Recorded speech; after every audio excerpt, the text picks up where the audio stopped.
अस्सलाम वालेकुम, welcome back.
हाँ बिल्कुल, तसद्दुक़ से बात हुई, क्या कह रहा है?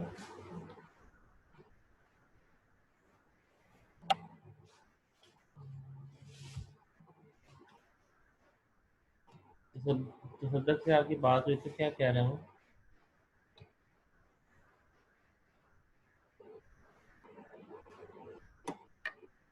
तसद्दुक़ सर आ गया है, उसने व्हाट्सएप पे मैसेज किया है, बाबू अभी ऑनलाइन हो जाता है। वो आ रहे हैं सर, बात हुई है उनसे। सही है। अच्छा, अब इसमें कंक्लूजन है। चलो वो जब आए ना तो आप थोड़ा तस्करा छेड़ देना, फिर कंक्लूजन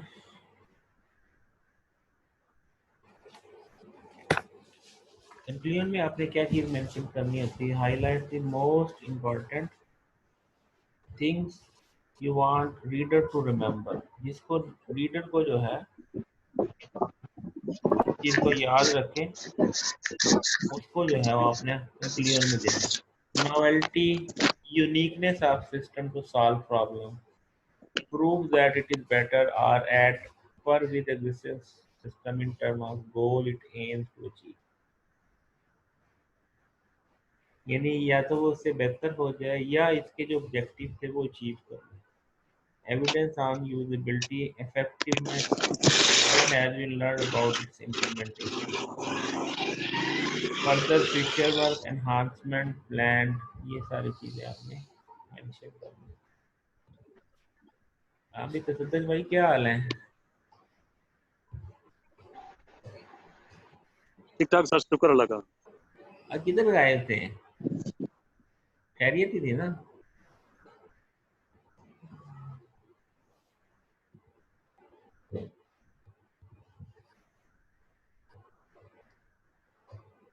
तो घर में बस मसरूफियत थी थोड़ी सी, कोई ऐसी खैरियत ही थी ना? असल में सर पिछले दिनों वाले साहब का इंतकाल हुआ था, तो उस वजह से ज्यादा उधर ही थे। बीमार थे? हाँ जी सर, बीमार थे। आप तो इधर फैसलाबाद की है ना?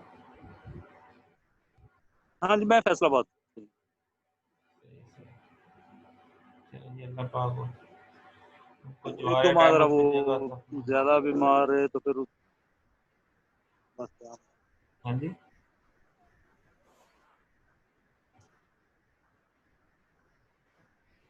चलिए जी, अल्लाह पाक उनको दुआए रहमत में जगह दे और आपको उनके लिए आमीन। सदका जारिया बनाए, क्योंकि जो नेक औलाद होती है ना, ये वालिदैन के लिए सदका जारिया होती है। जो भी नेक अमल करते हैं तो उसका हाँ जो जी, अल्लाह बेशक। पाक उसकी उनके वालिदैन होने की वजह से और उनकी तरबियत की वजह से उनको भी उसका अजर मिलता है।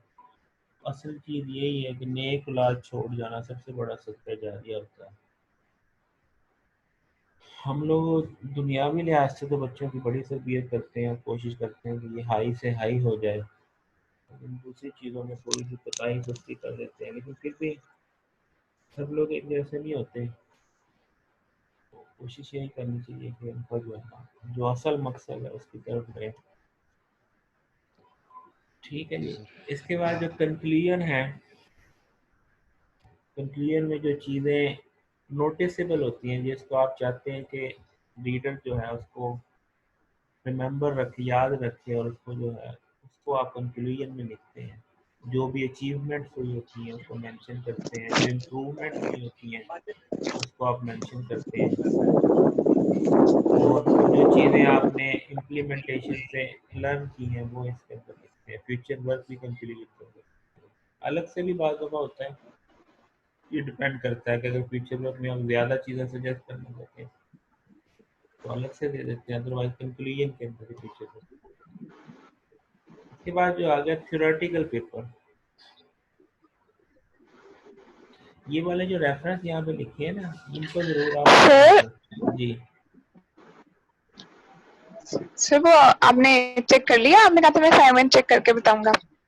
नहीं कर सकता, कुछ ओके सर। मसरूफियत ऐसे कि नहीं कर सका। हालांकि अभी तो बल्कि ज़रूरी हो गया उनको चेक करना, क्योंकि आपकी जो पहली 2 असाइनमेंटें हैं उसका वेटेज जो है उन्होंने मिड टर्म को देना है, साथ में जो आपका जी। सेशनल है वो भी उसमें से किसी एक असाइनमेंट को सेशनल का जो है ना वेट देना, तो चेक करनी पड़ेगी। तो सर हमारे अभी तक फाइनल्स का क्या डिस्कस हुआ? वो एक नोटिस पड़ा था तो उसमें यही लिखा था कि फाइनल में हम उन्होंने तब तक सेकेंड सेमेस्टर में। जी सर। फाइनल में ये लिखा हुआ था कि आप तो चूँकि सेकंड सेमेस्टर में, तो आपका तो जो एज पर रूल जो है वो फाइनल होगा। एज पर रूल का मतलब ये है कि अगर यूनिवर्सिटी अलाउ करती है कि बच्चों को बुला लिया जाए, उनसे एग्ज़ाम लिया जाए, और यानी फिज़िकली लिया जाए तो फिज़िकल होगा, और अगर नहीं ये पॉसिबल हुआ ऑनलाइन करना पड़ा तो फिर ऑनलाइन होगा, तो आपके फिर रिजल्ट के अकॉर्डिंगली आगे चलेगा। तो वो जो दूसरे लोग थे जिनका बोर्ड ऑफ स्टडीज वगैरह था, कि एम फिल वालों का, कि जिनके जो है सनॉप्सिस वगैरह की अप्रूवल वगैरह थी, तो उसको कहा था, उसको एग्जेम्पशन दी है जी। कि आप उसको वैसे ही ओके करके यानी बाद में करवा दें उसकी, फिलहाल उनको आगे प्रोसीड करें कि वो रिसर्च वर्क शुरू करें। तो सर कब तक एक्सपेक्टेड है फाइनल्स? मतलब सेमेस्टर तो बहुत लंबा हो गया। सेमेस्टर पढ़ाई के लिहाज से तो लंबा नहीं हुआ, लेकिन वैसे ड्यूरेशन बहुत लंबा हो गया, तो वो तो जी सर जी बिल्कुल। गवर्नमेंट की पॉलिसी के मुताबिक ही है। जैसे ही ये रिज्यूम करवाते हैं तो उसके मुताबिक हो जाएगा। उसमें थोड़ी बहुत वो एडजस्टमेंट करते हैं कि जैसे समर वेकेशन आते हैं तो वो उसको दरमियान में कोशिश करेंगे उसको ख़त्म करके इस गैप को कवर करें, ताकि आगे डिग्री सर ड्यूरेशन ना काफी बढ़े। यूनिवर्सिटीज ने तो ऑनलाइन एग्जाम्स लेके अपना सेमेस्टर भी कर लिए हैं। जी जी ऐसे ही है। तो इसका इन्होंने दिया तो है। असल में ये हुआ है ना कि जो दूसरी यूनिवर्सिटीज़ ने कर लिया, उन्होंने अपना कोर्स वर्क मुकम्मल कर लिया ना। हम लोगों ने ये ऑनलाइन क्लासेस वाला सिलसिला लेट शुरू किया, तो अब वो कोर्स वर्क जी सर। जो है वो सारे लेक्चर भी तो डिलीवर करवाने होंगे टाइमिंग, तो वो क्योंकि फिर बाद में मसाइल शुरू हो जाते हैं ना, अगर आप वो स्टैंडर्ड को फॉलो ना करें तो फिर मसले शुरू होते हैं। इसलिए फिर इनको वो कम से कम डॉक्यूमेंटेशन पूरी रखनी होती है, जैसे भी हुई, ऑनलाइन हुई या जैसे भी हुई। अभी क्लासेस तो नहीं है ना, मटेरियल तो डिस्कस हुआ है। एज सच आपके जी खैर आपके सब्जेक्ट में तो मुझे नहीं लगता कोई खास फर्क पड़ा होगा, तो वैसे ही चल रहा है। सिर्फ ये है कि आप थोड़ा सा जो है ना, अगर इंटर आप तो छोटी क्लास है इसलिए इतना मसला नहीं हुआ, दूसरी क्लासेस में थोड़ा सा है कि इंटरेक्टिवनेस थोड़ी कम हुई होगी। बच्चे जो जी। जैसे पहले पूछ लेते थे, अब इसमें अक्सर तो वो सो रहे होते हैं, वो ऑनलाइन आते हैं उसके बाद गायब हो जाते हैं, फिर अटेंडेंस उनमें सारा कुछ हो जाती है, बाद में वीडियो देखेंगे तो पता तभी चलेगा जब एग्जाम हो जाएगा उनके, ऑनलाइन होगा या कैसे होगा। तो आपका भी ये तो सही ऑन अभी ऑनलाइन सेशंस कितने चलने हैं, कितनी देर और? जी ये इन्होंने डेट दी है 31 अगस्त तक की दी है। सही सर। तो उस वक्त अभी मतलब आपके कितने लेक्चर हुए हैं? लेक्चर देखता हूँ मैं, थोड़े ही लगते हैं, 20-30 सर हो गए। 27 या 30 हो गया मेरा हाँ ख्याल। 30 हो मैंने गए तो। कल देखे थे। हाँ तो आपके वो 48 लेक्चर ही होंगे मैक्सिमम। सही। अब ये चूंकि ऑनलाइन पेपर आपका होगा तो इसको आप ऐसे ही समझिए जैसे ओपन बुक पेपर होता है। ओपन बुक में आप चाहे नेट खोलें कुछ भी खोलें, वो कोई चीज़ ढूंढने के लिए टाइम रिक्वायर होता है, जैसे ही होगा। सर आप फिर ना वो साइनॉप्सिस चेक करके तो मुझे फिर ईमेल में ही बता दिएगा, मैं फिर हाँ करेक्शंस करके दूंगी अब। हाँ, वो मैंने वो सब पे चेक करना है, वो बल्कि उसी से आपकी वो जो है ना आपका बल्कि 2 स्टेप में था ना, आपने वो दूसरे स्टेप में आपका वो पेपर वगैरह भी तैयार हुआ है जो जिसमें ये नहीं सिनॉप्सिस तैयार होना था ना आपका। तो जी जी सर, सेकंड स्टेप साइनॉप्सिस का था, फर्स्ट स्टेप तो वो समरी और टेबल फाइल्स बनाई थी, हाँ वो मैं वो देखता भी हूँ, भेजा हुआ है। वो देख के मैं उसको जो है ना वो बाकायदा उसके ऊपर कमेंट्स वगैरह सारा कुछ करूँगा कि क्या चीज़ें जो भी सजेशन मेरी बनेगी वो सारा कुछ जी करके मैं ठीक है आपको सर।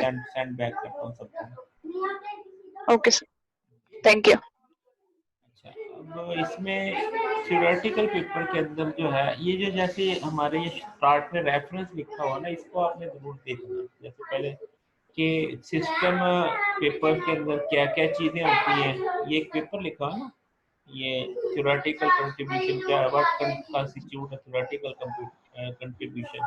इस पेपर को देखिएगा आप, ये डीए। अच्छा, अब इसमें जो थ्योरेटिकल पेपर है, model of online game addiction, role of computer mediated communication motive.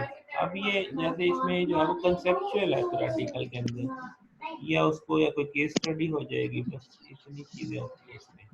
अब इसमें क्या है, बिल्डिंग ब्लॉक ऑफ थ्योरेटिकल में what which factors variable construct concept logically should be considered as part of the explanation of social or individual phenomena of interest।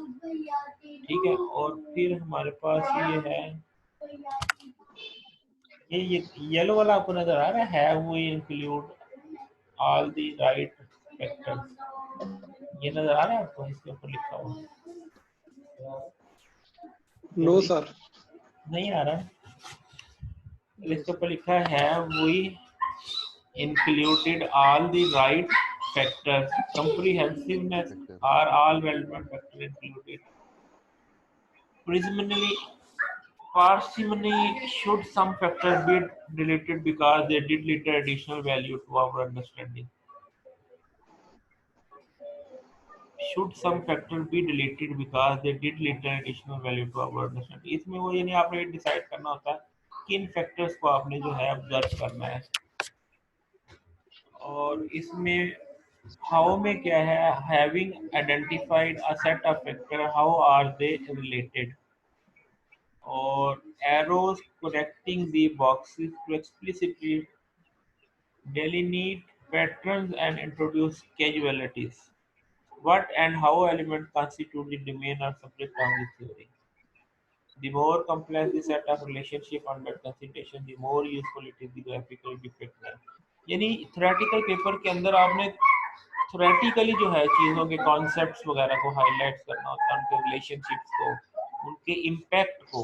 मतलब किसी चीज़ का impact, जैसे मतलब आप कहते हैं कि मोबाइल का जो है सोसाइटी के ऊपर क्या इम्पैक्ट है, अब इसको आप कैसे करेंगे, ये थ्योरेटिकली है ना, उस इम्पैक्ट को आप सर्वे के जरिए, केस स्टडी के जरिए, ये हमारे पास जो है थ्योरेटिकल पेपर्स में आएंगे। Why, what are the underlying psychological, economical, social dynamics that justify the selection of factors and propose causal relationship। ये जो डिफरेंट फैक्टर्स हैं उनका आपस में रिलेशनशिप के मोबाइल सिलेक्शन के अंदर क्वालिटी को कितना मैटर किया जाता है, इकोनॉमी को कितना मैटर किया जाता है, या साइकोलॉजिकली किस चीज़ों को देखा जाता है, तो ये सारी चीज़ें इम्पैक्ट आप देख सकते हैं। Logic replaces data as the basis for valuation, theorists must convince other than their cross position makes sense to have impact on the practice of research। If the theoretical model is useful guide for research, by definition check that students explain all the relationship in the model। जो भी आप model पहले model बनाते हैं ना, then फिर उस model को प्रूव करते हैं या कोई फ्रेमवर्क बनाते हैं, not only empirical but theoretical dominated discussion of the implication of study result. Proposition should be well grounded in the way why as well as how and what. किस बुनियाद पे आपने इसको सिलेक्ट किया है, क्या इसकी इम्प्लीकेशन है, कैसे इसको परफॉर्म करेंगे, वो सारी चीजें. Point to ponder why the why. What and how describe only why explain. What and how describe only why explains. What and how provide a framework for the interpreting pattern or discrepancies in the empirical observation. ये जो what and how है यही जो है ना explain करते हैं कि क्या चीज है, क्या हो चुकी है, क्या होना बाकी है, कैसे करेंगे. Must make sure that what is passing as good theory include a plausible cognate explanation for what we should expect certain relationship on our data. तो ये हमारे पास इसमें स्टैटिस्टिकल और दोनों एंगल से जो है वो चीजों को दिखा दिया है. इसलिए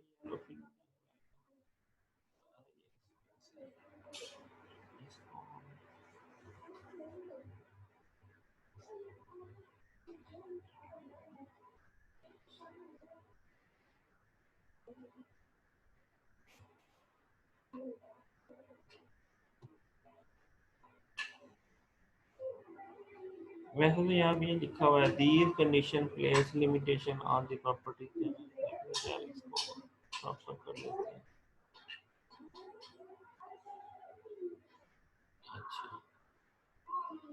Building block why, who, where and when. These conditions place limitations on the proposition generated from the theoretical model. These temporal and contextual factor. Temporal क्या होता है?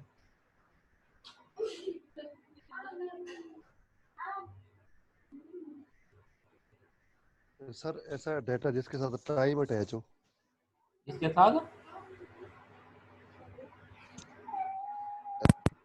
काउंट हो जिसके साथ यानी कि टाइम अटैच हो, कोई फिक्स टाइम उसके साथ अटैच हो. टाइम स्टैम्प जैसे क्या है? फला इंसिडेंट इस टाइम पे हुआ था, इस डेट हाँ, को हुआ. जी सही है, जी सर, टाइम स्टैम्प साथ हो सर. सही है. And as such constitute the range of the theory. उसके बाद ये है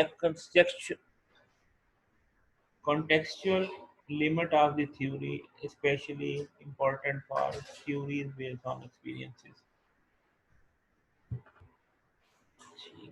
इसके बाद what is legitimate value added contribution to theory of development. यानी आपने जो conceptual research की है उसमें theory development में क्या contribute किया है.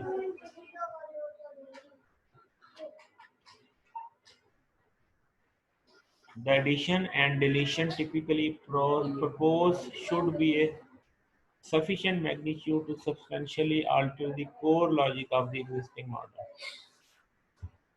Addition or deletion जो आपने propose की है उससे जो है वो contribution, substantial contribution हो. Identify how this change affect the accepted relationship between the variables. Relationship को कैसे जो है चेंज किया. Just as list of variable does not constitute a theory, so the addition of the new variable to an existing list should not be mistaken as a theoretical conclusion. Or make sure of theoretical insight how the addition of new variables significantly alter our understanding of the phenomena by reorganizing our causal map. यानी इसके अंदर जो theoretical है उसमें वो ये देखना है आपने जो वेरिएबल इंट्रोड्यूस किए हैं उनका क्या इम्पैक्ट है, क्या वो वेरिएबल ज़रूरी थे, ये सारी चीज़ें जो है इसकी डिस्कशन. इसमें लेजिटिमेट जो है वैल्यू आपने ऐड करनी है किसी भी कंट्रीब्यूशन की कि किस चीज़ से क्या जो आपने इंड्यूस किया हुआ किस था, इससे चेंज हुआ है नहीं हुआ, ये सारी बात. This is probably the most fruitful but also the most difficult avenue of theory development. It commonly involves borrowing a perspective from other fields, which encourage altering our metaphor and gestalt in way that challenge the understanding. यानी जब हम वो कोई नया variable introduce करवाते हैं तो उसके पीछे हमने आमतौर पे क्या कहते हैं कि पर्सपेक्टिव बताना होता है कि ये जो है ये चीज किसी और जगह भी यूज हुई है, बोरो किया हमने इस पर्सपेक्टिव को किसी और फील्ड से. This aspect of conceptual development is particularly critical and generally overlooked. Theories often are challenged because their assumptions have been proven unrealistic generally by work imported from other areas. इसमें कुछ unrealistic भी होता है कि आपने आमतौर पे किसी कॉन्सेप्ट को किसी और फील्ड से बोरो किया होता है. ये हमारे यहाँ में थ्योरेटिकल कम ही होता है. देखिएगा आपने थ्योरेटिकल पेपर वो पहले सॉफ्टवेयर इंजीनियरिंग में होते हैं मुख्तलिफ थ्योरीज में. Generally, it is insufficient to point out limitation in current concepts of theories, range of application. For example, discovering that a mainstream personal selection model has low predictive validity in military setting does not by itself constitute a theoretical contribution.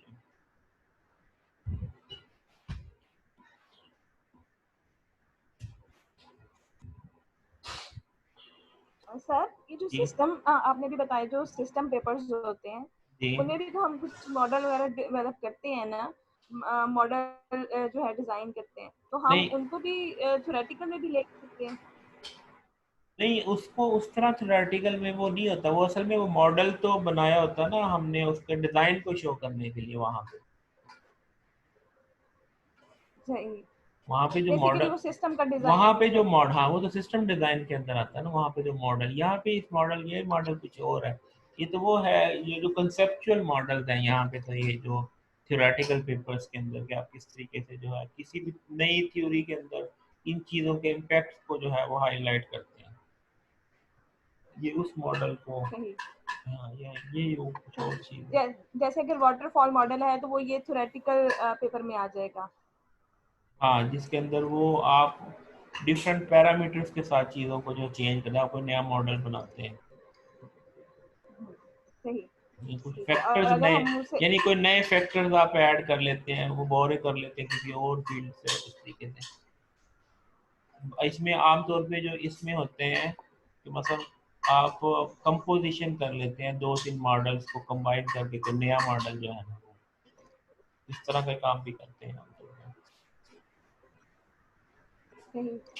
Sir for example एक model हमने design किया, वो hardware से related था, उसके बाद हमने hardware में उसको इम्प्लीमेंट भी कर दिया, फिर वो हम उसे थ्योरेटिकल पेपर कंसीडर करेंगे या सिस्टम पेपर कंसीडर करेंगे? मैं बता रहा हूँ वो जो आप हार्डवेयर का मॉडल कह रहे हो वो तो कुछ और चीज़ है. वो तो आप अपने सोल्यूशन को एक्सप्लेन कर रहे होंगे ना.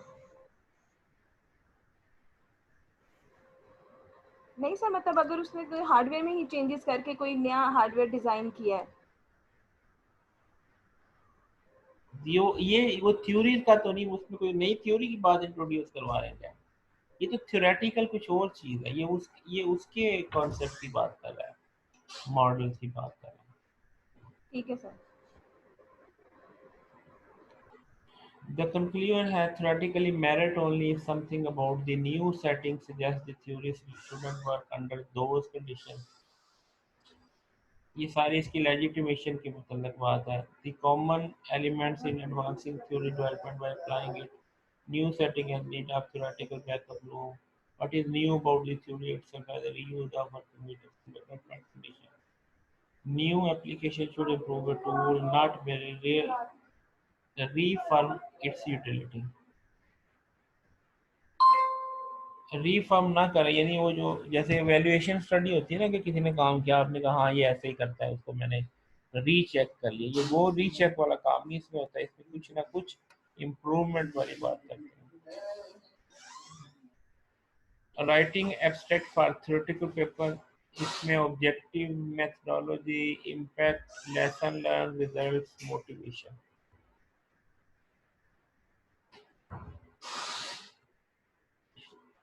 ये ऑब्जेक्टिव लिखते हैं, मोटिवेशन लिखते हैं, मेथोडोलॉजी, इम्पैक्ट क्या है, और लेसन लर्न क्या है, रिजल्ट्स क्या है। अब इसको जरा पढ़ते हैं थ्योरेटिकल पेपर का।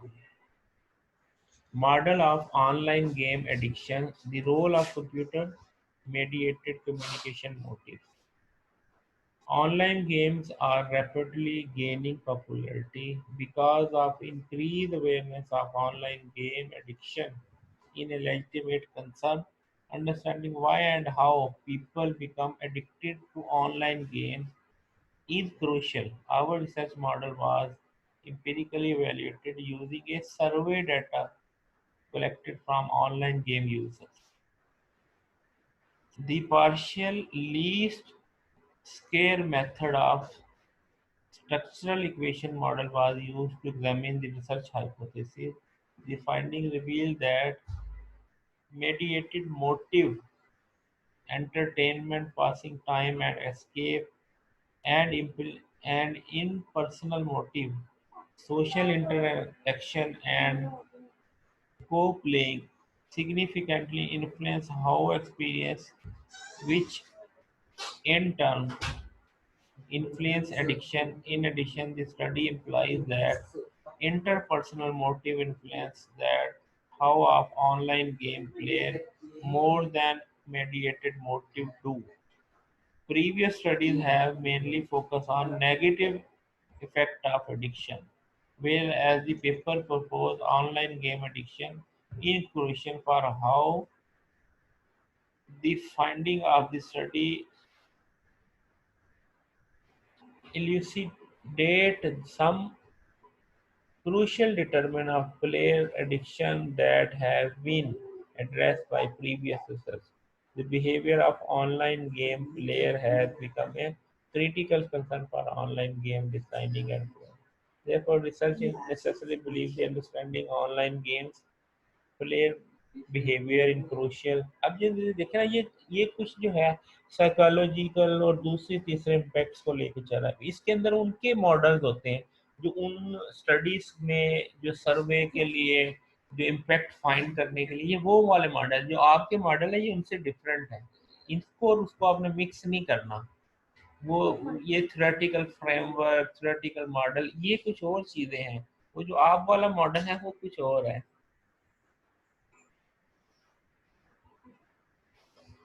इसके अंदर वो बेसिकली एडिक्शन वगैरह जो है उसको देख रहा है कि ऑनलाइन गेम्स की एडिक्शन के मुख्तलिफ पर्सपेक्टिव देख रहे हैं।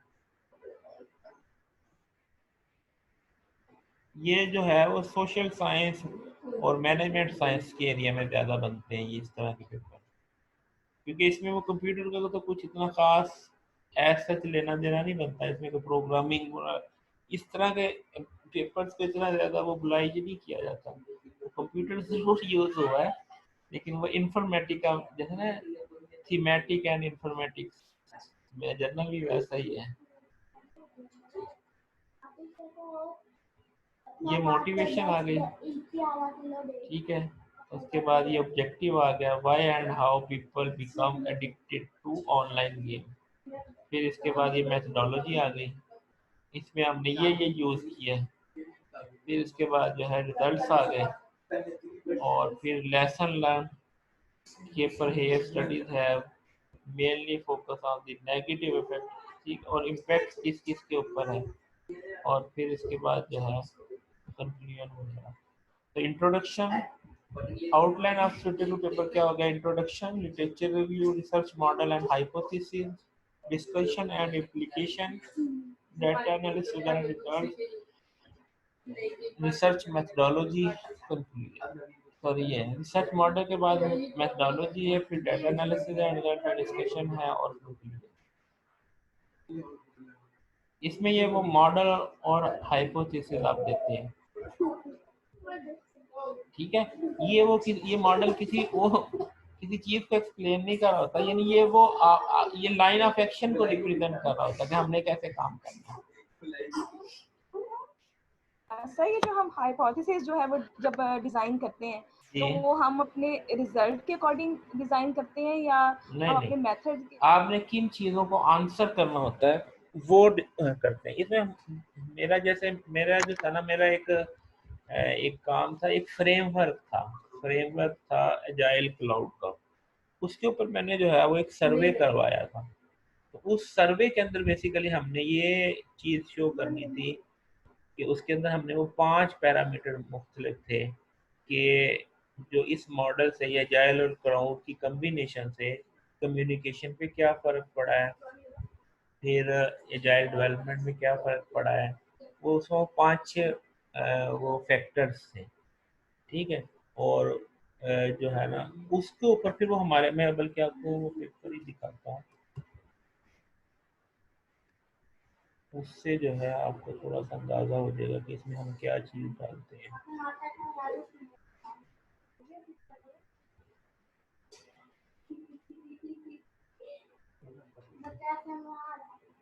जो ये था सर्वे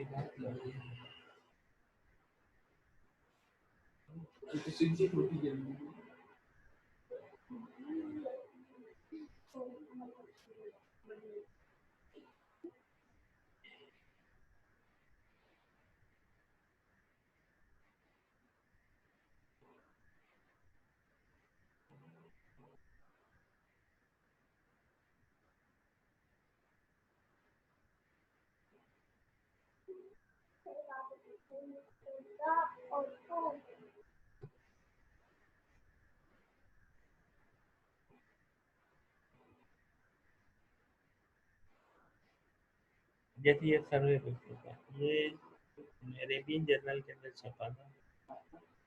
इसके अंदर हमने ये रिलेटेड वर्क वगैरह करने के बाद ये रिसर्च मेथड क्या किया, हमने सर्वे कैसे किया, ये हमारा वो डिज़ाइन था फ्रेमवर्क का। और यहाँ पे बल्कि अच्छा, ये हमारे, अब ये देखें, अब इसके अंदर वो जो हमने बताया हमारे पार्टिसिपेंट कौन से थे सर्वे के अंदर, ये सर्वे करवाया कितने पार्टिसिपेंट थे, किस किस कैटेगरी के लोग थे, ठीक है। उसके बाद ये फैक्टर्स हैं, हमने ये हाइपोथेसिस जो हर एक के बनाए। हाइपोथेसिस किस किस चीज़ के बारे में है। Main hypothesis for impact of ADCC framework on agile software, हमने मेन हमारा हाइपोथेसिस ये था। फिर उसके जो सब हाइपोथेसिस है कि किन किन चीज़ों से हमने वो इम्पैक्ट फाइंड किया, वो हमारे पास ये थे। स्केलेबिलिटी के ऊपर, कि इस फ्रेमवर्क का स्केलेबिलिटी के ऊपर क्या है, ये हमारा hypothesis. ADCC is beneficial for large scale software development in some, अब उसका ये null hypothesis जो है कि not beneficial, एक beneficial एक not beneficial। फिर इसी तरीके से यहाँ पे ये हमारे पास जो दूसरा फैक्टर है स्केलेबिलिटी आ गया। स्केलेबिलिटी के बाद ये हमारे पास ये डेवलपमेंट इंफ्रास्ट्रक्चर पे क्या फ़र्क पड़ा, ठीक है। ये सारे वो 5-6 फैक्टर्स थे, यानी हमारे पास ये फैक्टर्स है, ये इकट्ठे कहीं पे नहीं आ रहे। फिर उनके अलग अलग इम्पैक्ट, उनके फिर ये एनालिसिस, ये वो थ्योरेटिकल है ये चीज़ें। वो मॉडल उस तरह नहीं है जैसे आप कह रही हैं।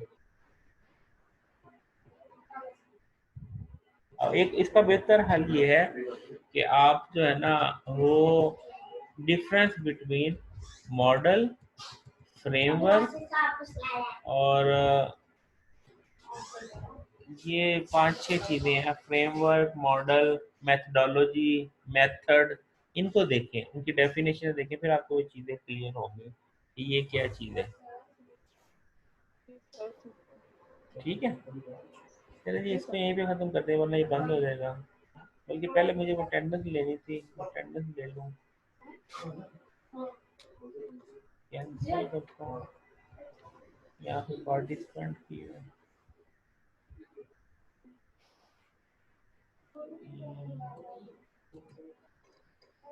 चलिए इसको ऐड